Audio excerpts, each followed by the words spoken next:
আসসালামু আলাইকুম ওয়া রাহমাতুল্লাহ।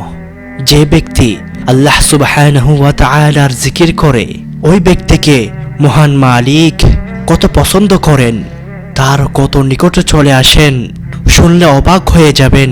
এই সম্পর্কে সুনানে ইবনে মাজার 3792 নম্বর হাদিস। আল্লাহ রাসূলের বিখ্যাত সাহাবী হযরত আবু হুরায়রা রাদিয়াল্লাহু তাআলা আনহু বর্ণনা করেন, রাসূল আকরাম সাল্লাল্লাহু আলাইহি ওয়াসাল্লাম বলেন, আল্লাহ তাআলা হাদিসে কুদসিতে ইরশাদ করেন, আল্লাহ তাবারক ওয়া তাআলা বলেন, আমার বান্দা যখন আমার জিকির করে, আমার জিকির করার সময় তার দুই ঠোঁট নড়ায়, তখন আমি মহান মালিক তার সাথেই থাকি। সুবহানাল্লাহ সুবহানাল্লাহি ওয়া বিহামদিহি সুবহানাল্লাহিল আযীম। এছাড়াও আল্লাহ সুবহানাহু ওয়া তাআলা পবিত্র কোরআনে ইরশাদ করেন, ফাযকুরুনি আযকুরকুম। বান্দা আমাকে ডাকো, আমার জিকির করো, আমাকে স্মরণ করো, আমি মালিক তোমাকে স্মরণ করব। সুবহানাল্লাহ সুবহানাল্লাহি ওয়া বিহামদিহি সুবহানাল্লাহিল আযীম।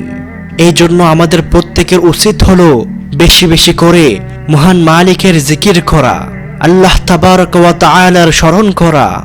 যদি আমরা আমাদের জীবনে মহান মালিকের জিকিরে অভ্যস্ত হতে পারি, তাহলে ইনশাআল্লাহ আল্লাহ তাআলা আমাদের জন্য দুনিয়া ও আখিরাতে যথেষ্ট হয়ে যাবে। সর্বদা মহান মালিক আমাদের সাথে থাকবেন। সুবহানাল্লাহ সুবহানাল্লাহি ওয়া বিহামদিহি সুবহানাল্লাহিল আযীম। আল্লাহ তাবারক ওয়া তাআলা আমাদের সকলকে বেশি বেশি করে তার জিকির করার তৌফিক দান করুন।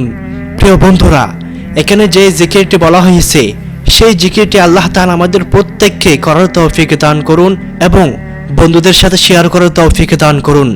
আমিন ইয়া রাব্বাল আলামিন।